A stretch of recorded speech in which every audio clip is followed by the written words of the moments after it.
used to call me Crazy Joe, but now they can call me Batman. Good morning. Welcome back to Crazy Joe's Concession Stand. I'm Crazy Joe.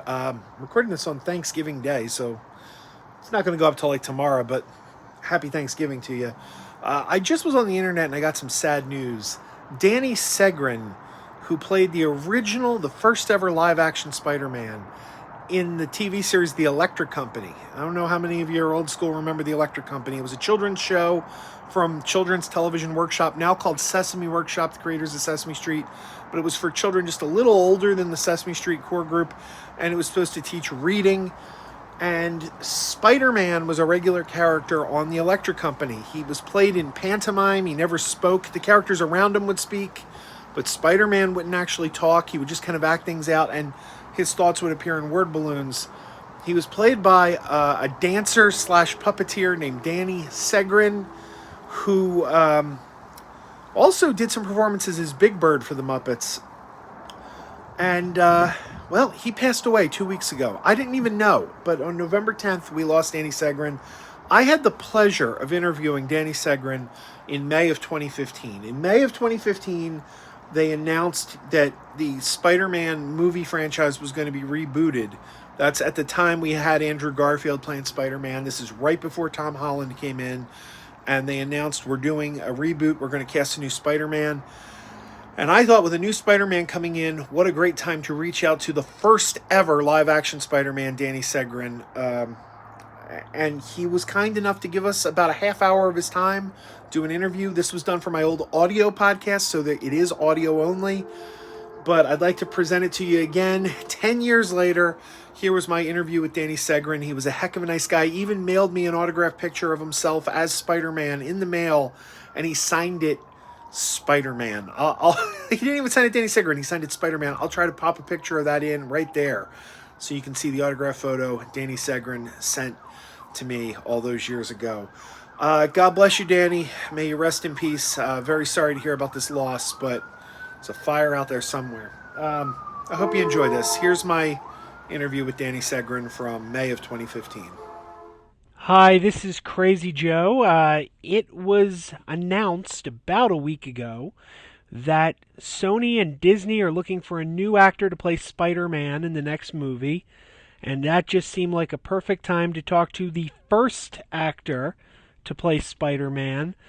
Back in the late 70s on PBS, if you were growing up, you may remember The Electric Company, and that was the first TV appearance of Spider-Man outside of animation, and I am very happy to have with us today the first actor to play a live-action Spider-Man, Danny Seagren from The Electric Company.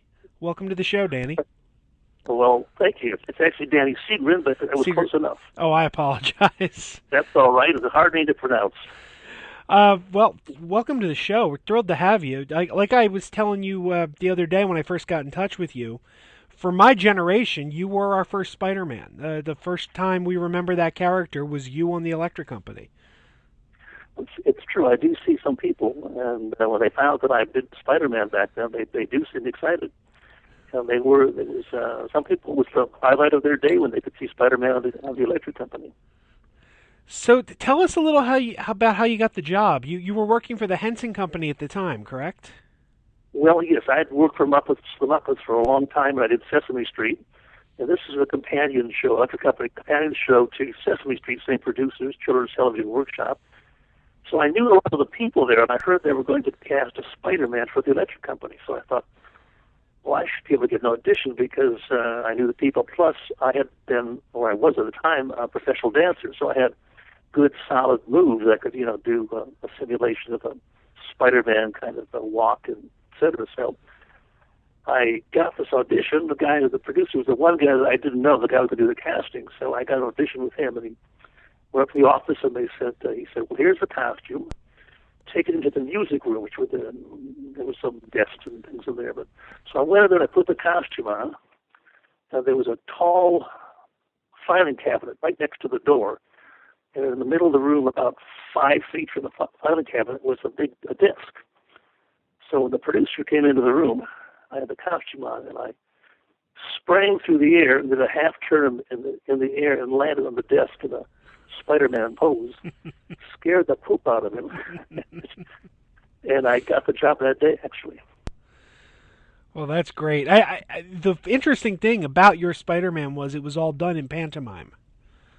Right. There was the purpose of the character of the show was to get the kids to read. And the show, Electric Company was a remedial reading show for kids who didn't really learn to read very well the first time around. So it was for 7 to 10-year-olds.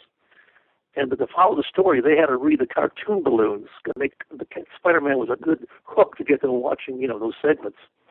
And apparently it was quite successful because we did it for 3 years, and there were quite a number of them done. I remember your character would fight some very interesting villains. You didn't fight the regular Spider-Man villains from the comics. You had characters like the Wall, who was just a brick wall, and the Prankster. And the Babysitter, and Mr. Measles. I think that might have been the first one that we did, Mr. Measles. And we were still using the costume that Marvel had provided, which had the authentic webbing under the arm, from the elbow like to the middle of the chest on the side there. And almost all of my shots were in front of a green screen, so they could project Spider-Man onto a comic book background, and the webbing would key out, would look like something strange. So after doing one, they took a little hiatus from Spider-Man, and we got a costume made that did not have the webbing. So that was the first. I think that Mr. Measles was the official, which I think they still show. They showed that it was had a slight flaw in it. Yeah, so I still have my costume, but not the one that was done this show. I got an identical one made by the same person because I was doing some personal appearances around the country for a couple of years. That's cool. Do you still do appearances? Actually, I'm going to do in Chicago. I haven't done one for a long time, but I'm going to do an appearance in Chicago May 2nd and 3rd. It's something called the Hollywood Autograph Show. I don't exactly know what it means, but they want me out there, and I don't have to wear the suit. 40 years later, it doesn't fit all that well. So I'll just bring the suit along, and you can drape on a mannequin or something. But it's in Chicago. I guess it's at the Hyatt hotel near the airport. Very cool. I don't know much more. I just booked that show very recently. In fact, it's called the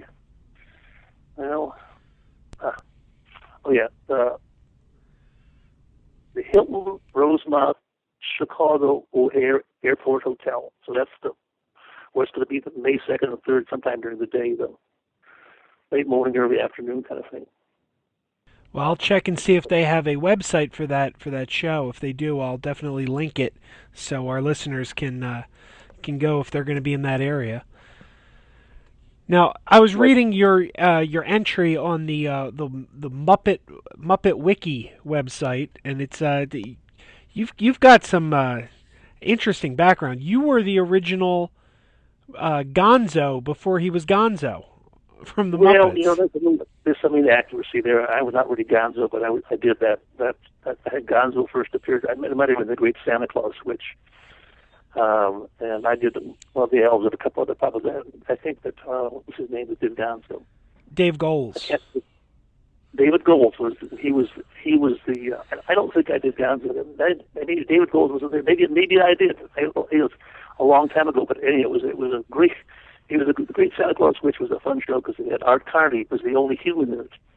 And of course, we all knew Art Carney from Jackie Gleason's Honeymooners, and he would tell us a great story about the Honeymooners. It was quite a couple of weeks up in Toronto.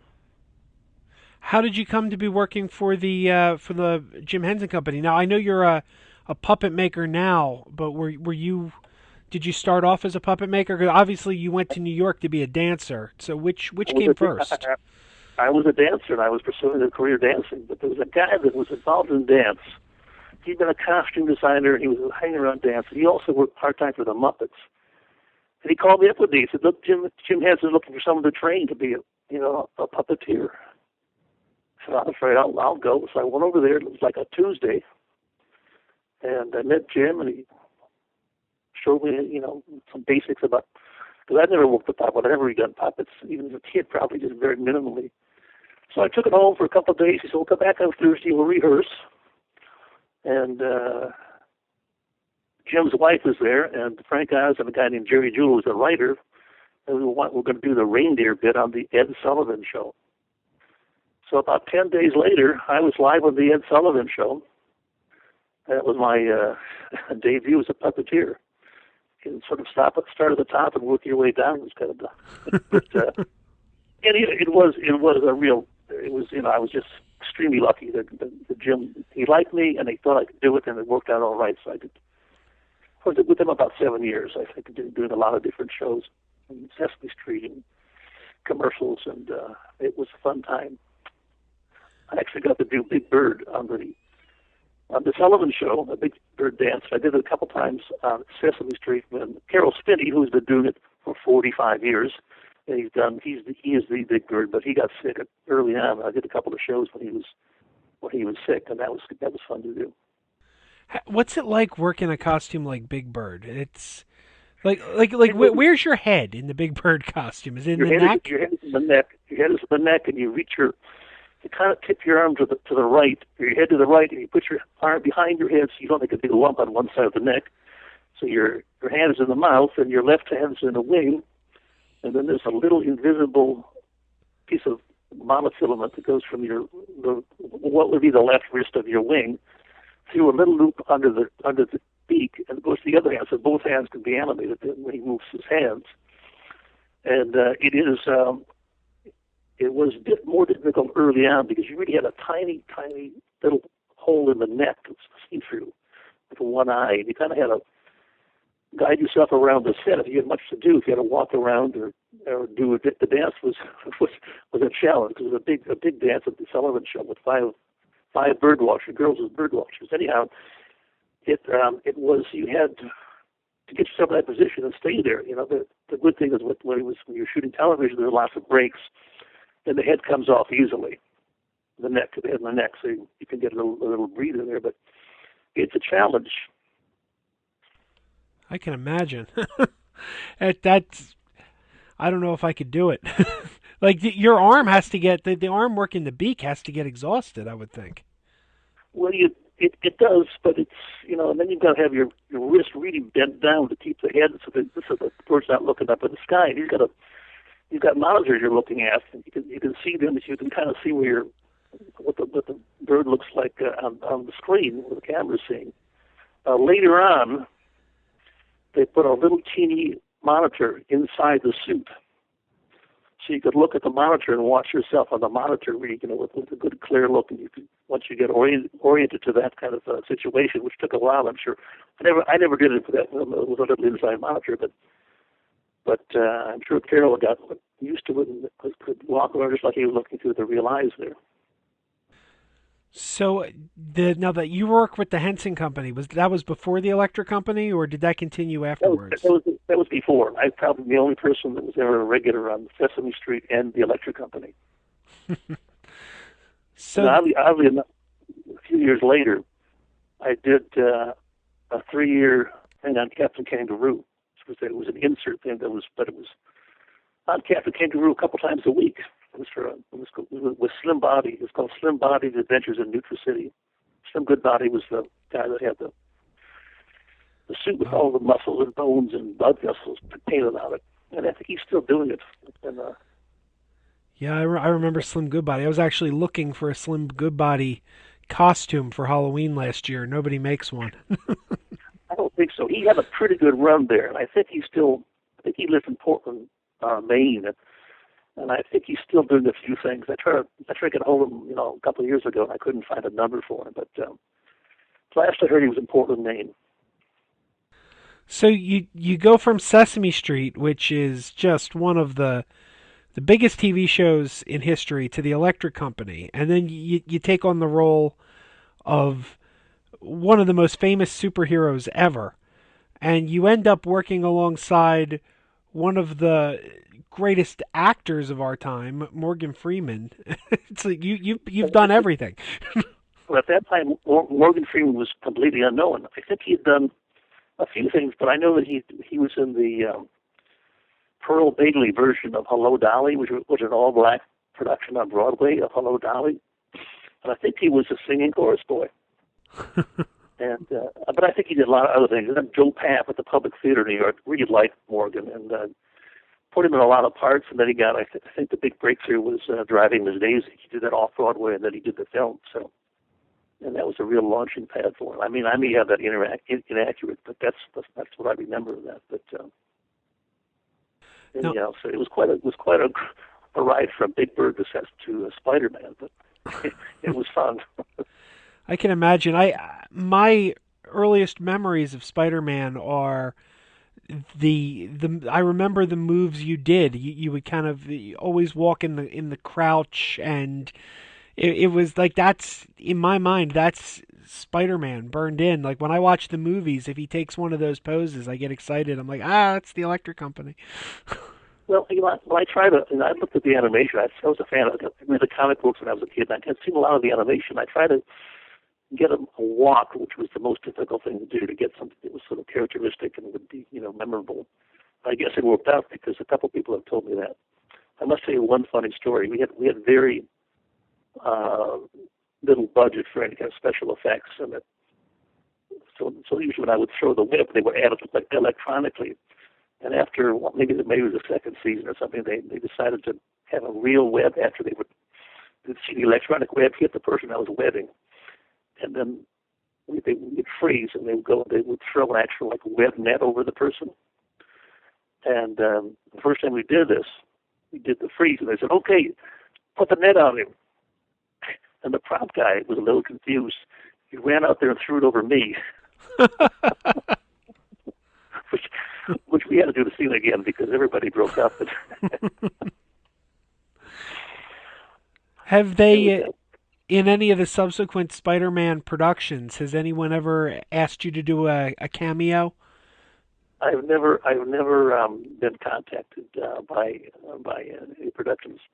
Years ago, when I was doing Spider-Man, I did meet Stan Lee and talk to him a little bit, and he's very pleasant about that.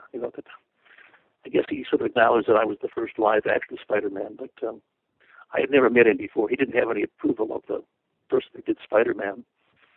He might have gone for somebody with bigger muscles, but I think they would have, when they were casting it, they could have gone with the big muscles or somebody who was more agile, like a dancer. But I'm glad they went that way. I think that makes more sense for Spider-Man. You think agile with Spider-Man. Superman, you expect big muscles, but I think that fits the character better. Yeah, I think so too. I'm sorry. I thought I was stepping on you for a second there. So there's the problem with phone interviews. Sometimes you can't tell if the other person's about to speak. Excuse me, I'm getting I lost my train of thought now. So you did the role for 3 years, correct? 3 years. You only shot it for 3 years, but it aired for about 10 years after that, I think. I think it was on the air until about 1984. On a regular basis. And I don't know why they took it off. I mean, they actually ran a lot of places because it was a half-an-hour show. It was easier to program in. Sesame Street, in an hour, was a little harder for some, for the foreign markets, when they dubbed it. And then down the road, there were lots of foreign productions of Sesame Street. In fact, I had a partner who was a Muppet puppet maker. He and I made 2 puppets for the Spanish version of Barrio Sesamo. And I actually took the puppets over to Madrid and trained the puppeteers to work the puppets. One was a snail, one was a big chicken. And I don't know how that show. I never saw that show. By the time I left there, they had not been in production yet. But they were still doing the pre-production, but they were around the world. They were France and Mexico and many places like that. But then I did get into puppet making because it was sort of a natural thing.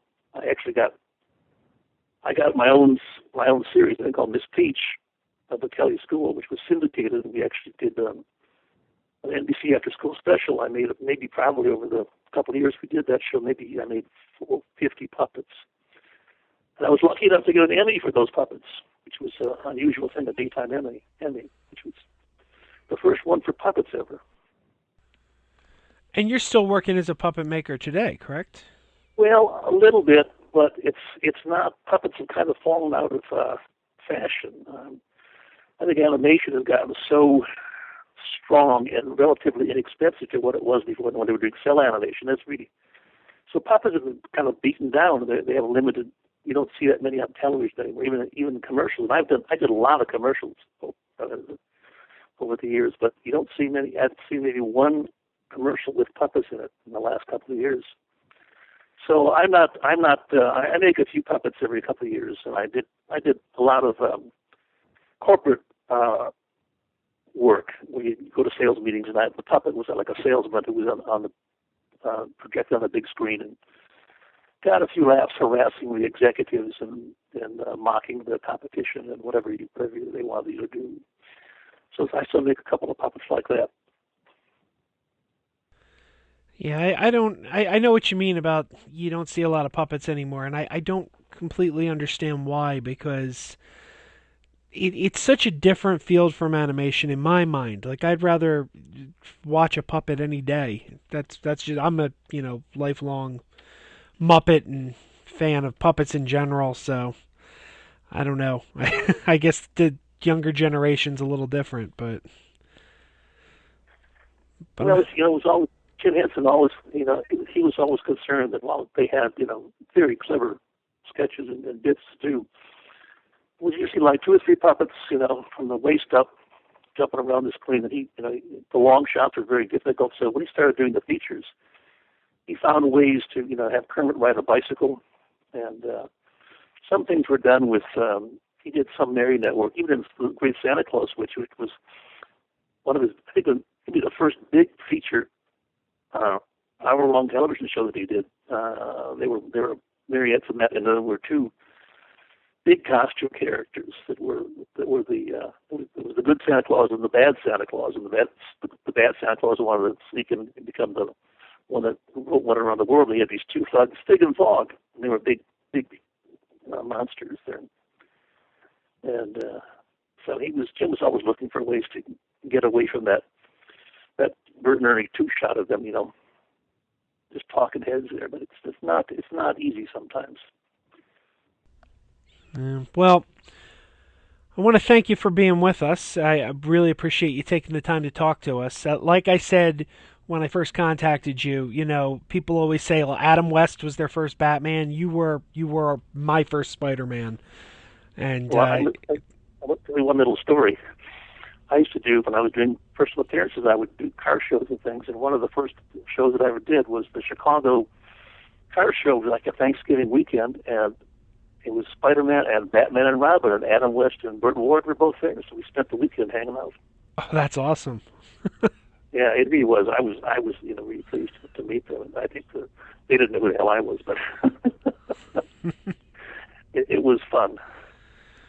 Well, I'm going to put the information. I'll find the information for the convention in Chicago where people can go out and meet you. And thank you for joining us. I appreciate it. Wait, is there anywhere else our listeners can find you today or follow your work? I'm not really. I don't. I wish I had some a website. I don't have that. I just kind of live in kind of a quiet life down here in the Myrtle Beach area. And but I said I would do more with the puppets, but there's not much call for it. So I don't have any current work available for viewing. But if I do, I'll let you know. All right. Thank you. Well, thank you so much for having me. All right, Danny. I'll send you when we post the show. I'll send you an email and let you know where it's available. That's great. I'd love to hear it. I do appreciate you talking to us. About 2 years ago, I said to my wife, we got to get Danny Seagren, the original Spider-Man. And I started doing Google searches trying to find you, and I just couldn't find any contact information. And I do this as a side thing. So sometimes I can't devote that much time to Yep. So I don't know what magic words I typed in when I did the Google search about a week ago, but I finally brought me somewhere where I could email someone who knew you. So it didn't. 2 years ago I tried and couldn't find it, and then I don't know. I must have hit the right combination of words this time. Yeah, well, I'm on Jack Fiala's website. He's got. I'm the artistic director for his company, Corporate Sidekicks, which does corporate meetings. And actually, I made the puppets that he uses for that. I mean, a few people have tracked me down. Somebody tracked me down through my high school reunion. I went to a high school reunion a couple of years ago, and they had a web page, and I guess if you dig deep enough into page 84, you made that.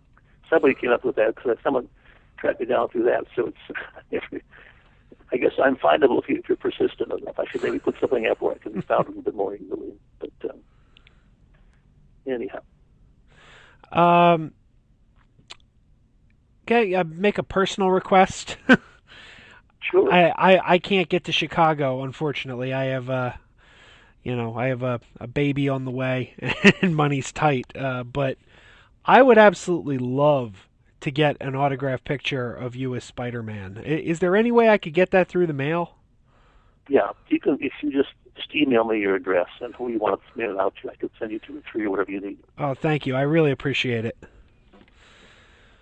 All right. Well, thanks again for taking the time. I can't say it enough. I really appreciate you being with us. Well, I've enjoyed it a lot. Who wouldn't want to talk about themselves for 20 minutes? Huh? I had Robert Hayes from Airplane on once, and I said to him, "You're probably sick of talking about Airplane," and he said, "I never get sick of people saying I love that thing you did." As a performer, you really do. Particularly if it's years and years ago, and it's still remembered somehow. When people have there's somebody. It's funny. A couple people. I go to the gym 4 times a week, and somebody came running over to me. They said, "Are you really an actor?" I said, "Yeah. Well, I sort of." Were you Spider-Man? I said, "Yeah, I was." He said, "Oh, that's what they were saying." So you never know what's going to, who's going to pop up and say, it's not, unless at the gym, a few people know that because I've talked to them over the years, but, so as I say, it's kind of a nice little footnote to my history. But when I get that address, I'll send you as many photos as you need signed and made up to anybody you want them to. Oh, thanks. I appreciate it. Okay, well, you're a lucky man to have a baby on the way. Oh, I'm excited. We just found out today it's going to be a little girl. My wife is almost 40, so they consider her a high risk. So we had to have some chromosome tests done, and one of the things they said was, well, they'll tell you the gender. So we've been waiting for the results of that test for like a week now, and just today the call came in.